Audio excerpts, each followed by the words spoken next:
Welcome to r/slash Pettyrevenge, where a scammer learns a very expensive lesson. Our next Reddit post is from John Wilkes Booth. I'm a 25-year-old guy, and from 2018 to 2022, I was a consistently broke pizza delivery guy. My common method for vehicles was to buy cars for less than $1,000, do minor repairs, and drive them for 3 to 6 months until they exploded. I'd make like 10 times on the car and then would wash and repeat. I did this probably 7 or 8 times over the years. The only time I ever got burned was buying a '98 Civic Coupe. I remember I was a little extra broke, but I needed a car for that week, and Civics and Corollas are the easiest and cheapest for me to work on. I texted the guy and drove to Felony Flats in Portland. Red flag number 1. And I was greeted by a man with a gold grill, red flag number 2, who didn't speak much English, which wasn't helped by my poor Spanish. The car itself was pretty beat up cosmetically, but ran perfectly, so I gave him the $800 and headed to work. This is where the shenanigans began. The next day, I was trying to register the car, only to realize that the title was voided due to the car being in a wreck, so I wouldn't be able to register it until I got a proper title. It was annoying, but I figured the guy made an innocent mistake. I call the guy and leave a message saying there's issues with the title, but he doesn't respond. I call this guy more than 100 times over the next 2 weeks to get it figured out, but he keeps ignoring me. At this point, I figure I've been had, so I move the car to a public street to deal with another day.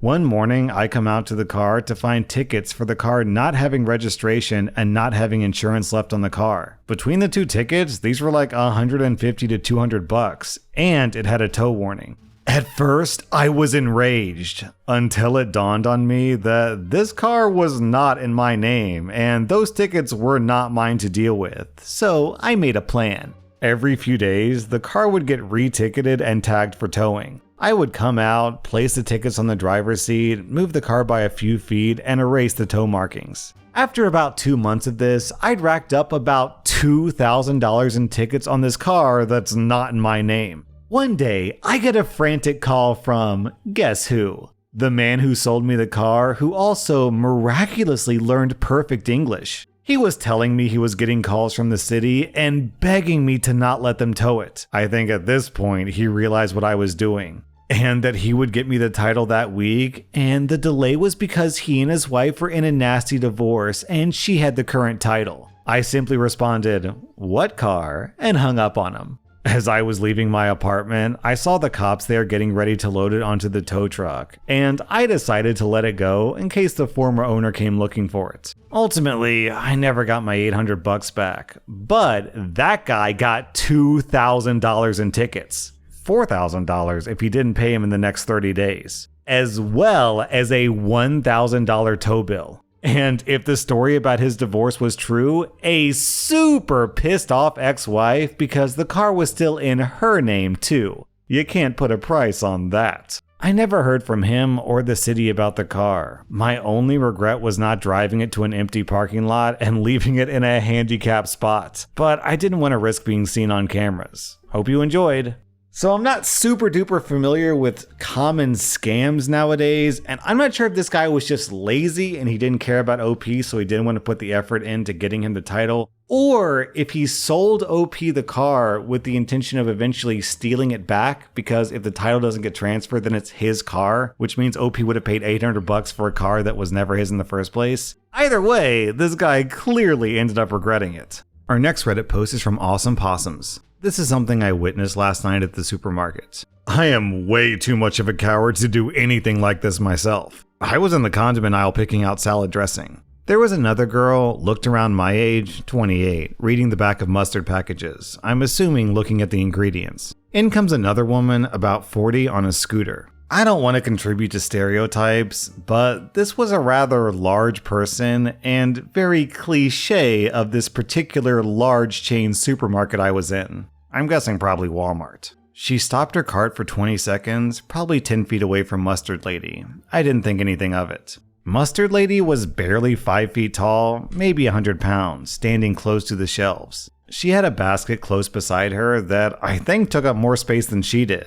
Suddenly, Scooter Lady charged forward, swerving a bit closer to the shelves, looking right at Mustard Lady. With a yelp and a rather impressive jump back, Mustard Lady dodged the scooter, but her basket was toppled over, knocking several things out. Scooter Lady kept her head forward and made no acknowledgement. Before I could even decide if I had the social fortitude to offer to help, Mustard Lady scooped up her goods and basket, caught up with the scooter, and grabbed what looked like a box of pasta from the scooter's basket. She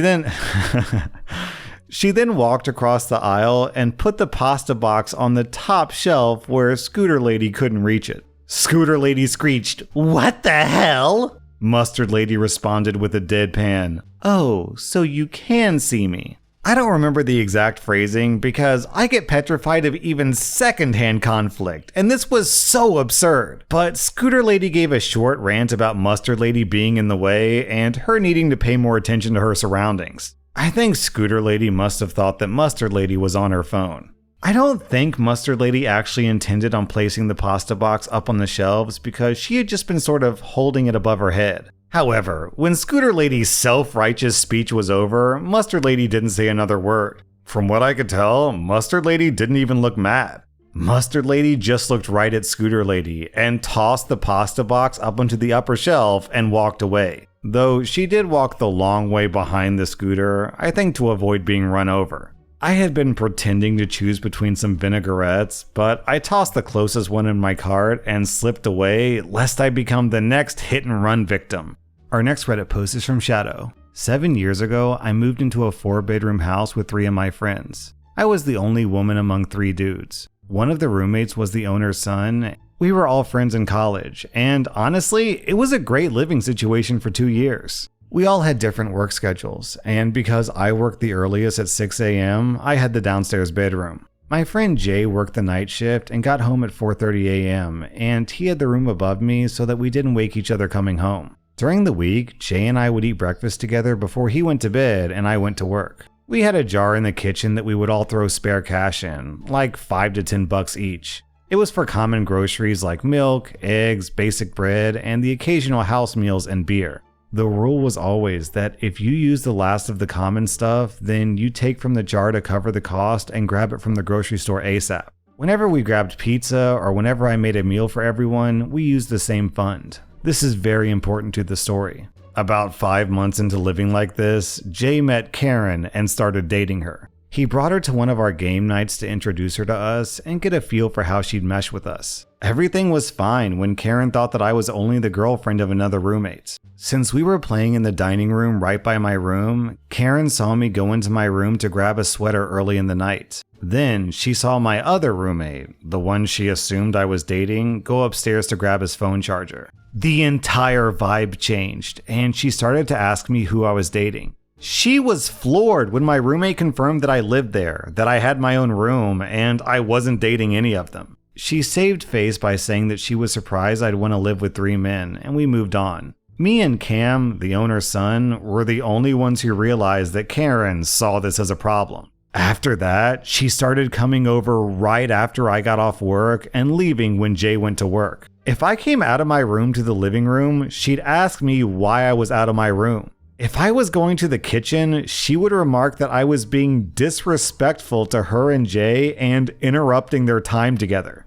If I was talking to Jay when she got there, she'd practically grind on him and shove her tongue down his throat. She even complained that I was ruining the mood for doing my laundry. Jay had made it clear to me that he knew that she was being a problem and had started pushing for them to just chill inside of his room. Unfortunately, Karen used this opportunity to make some of the worst adult video imitation noises that any of us other roommates had ever heard. We laughed it off and left those 2 alone. After a couple of weeks, Karen had gotten drunk before Jay went to work, and we insisted she stay in his room and sleep it off. I bought her food and Tylenol because this girl was going to feel terrible in the morning. The next morning, Jay came home and started making breakfast for me and him when Karen came downstairs and just started screaming. She actually woke up the other 2 roommates. She accused Jay of cheating, accused me of having relationships with all the guys, then made the dumbest statement possible. She demanded that I pay Jay back for the food that he was wasting on me. Cam literally grabbed a $5 bill from the jar and slapped it in Jay's hand. Cam and I had a come to Jesus talk with Jay. We both told him that if Karen couldn't deal with me living here, then she could no longer come over. Jay asked for a week to figure things out, trying to claim that she was just caught by surprise when she saw him making me breakfast and she wasn't thinking clearly. We gave him 1 week. During that week, mysteriously, the grocery jar was getting raided. We all noticed and talked about it. We noticed that my clean dishes were appearing still clean in the sink. Little things were disappearing from common rooms and weirdly appearing in my room. Karen was acting all sweet. She wasn't exactly covert. Cam and I knew that Karen was sowing chaos, but being curious where this was headed, we just watched. After a week, Cam gets a call from his mom asking if I had been going through something lately. Apparently, a concerned party had sent her picture after picture and story upon story about how I was trashing the house and stealing. Karen expected this to get me in trouble. Lucky for me, my landlord was actually worried that I wasn't doing okay and wanted Cam to help me get through it. Cam told me about this and I started planning my petty revenge. The first thing I did was eliminate the grocery jar. I split up what was in it evenly between the 4 of us, and I told them that because of the raided stash, I felt that it needed to go away. Karen did not like this, but when we asked her why, she claimed that it was rude for me to make a unilateral decision. Cam backed me, and I won the battle. Then I started hanging out with Cam in the living room every day. Karen complained, but Jay told her that it's our house and we can do as we please. Whenever she would go to the kitchen, one of us always asked what she was doing in our fridge. She stopped going in our fridge after 2 days. The weekend was here, and we knew that Jay had an extra overnight shift, and Karen was planning to stay in his room so they could hang out the next day. Cue my biggest petty move ever. Just a little information. Cam and I met in college where we both studied theater, specifically acting. That Friday, me and Cam hung out in Cam's room right next to Karen's. We were really loud when Jay left, acting like he couldn't know that Cam and I were hanging out alone in his room. This caught Karen's attention. We started shaking the bed. Within minutes, we got a text from Jay asking what we were doing. Cam replied, "Playing video games?" After 10 minutes, we stopped the bed shaking and actually did play video games. When Jay demanded a FaceTime session, he saw exactly what he needed to see. Me beating Cam in Mario Party. We kept this pattern up for a few hours. After a while, we decided to put the finishing touches on. We made a big deal about me needing to go to my room before Jay got home, and Karen took the bait. We could see the little sliver of light in my doorway from Karen peeking in, watching. Cam and I stage kissed, and I headed to the living room. Jay came home 10 minutes later to find me watching a movie, which is normal for me, and asked me what was up. I told him I'd been up playing video games all night with Cam. He tells me that Karen claimed that me and Cam were doing the nasty, and I told him that we didn't. Jay goes to bed. The next day, Jay calls a house meeting with Karen. He tells us that Karen is making claims about us having a relationship and hiding it from him. We say that Karen's full of it. We tell him that Karen made up our relationship and how he went to Cam's mom to get me in trouble. Jay asks our other roommate if he heard anything from the bedroom. The guy doesn't even flinch and says, "I heard OP calling Cam her bitch and the usual Mario Party shit talk." They were not banging. Jay asked about the grocery jar. We all told him that we suspected Karen. The next day, Jay broke up with Karen for trying to turn him against us. He called her a liar and a thief. A few months later, Jay dated another girl. She was awesome, and they're married now. I was a bridesmaid. But the absolute best part was Karen was one of the wait staff, and she had to watch Cam with his wife and me with my fiance, telling them the story of how he once dry humped a mattress fully clothed to get back at a thief. Yeah, at that point, Jay learned the full story and he didn't mind at all. To address the reason why Jay wanted to know if me and Cam were actually getting funky, he's the kind of dude who hates useless secrets. If Cam and I were hooking up, he'd be fine with it. If we were hooking up and actively hiding it from him like we couldn't trust him, then he'd have an issue. That's why we played so hard into the Jay can't know angle. Cam claims that Jay secretly wanted me and Cam to get together, but nah. Down in the comments, someone asks, how did Karen react when Jay dumped her? Did she go psycho and they all blame it all on you? OP replies, if I remember correctly, Jay threatened to sue her for the missing cash from the grocery fund if she ever caused a stink. So luckily, I didn't have to deal with her after she got dumped. That was rSlash and if you like this content, check out my podcast where I publish the exact same episodes. Also, hit that subscribe button because I put out new Reddit videos every single day.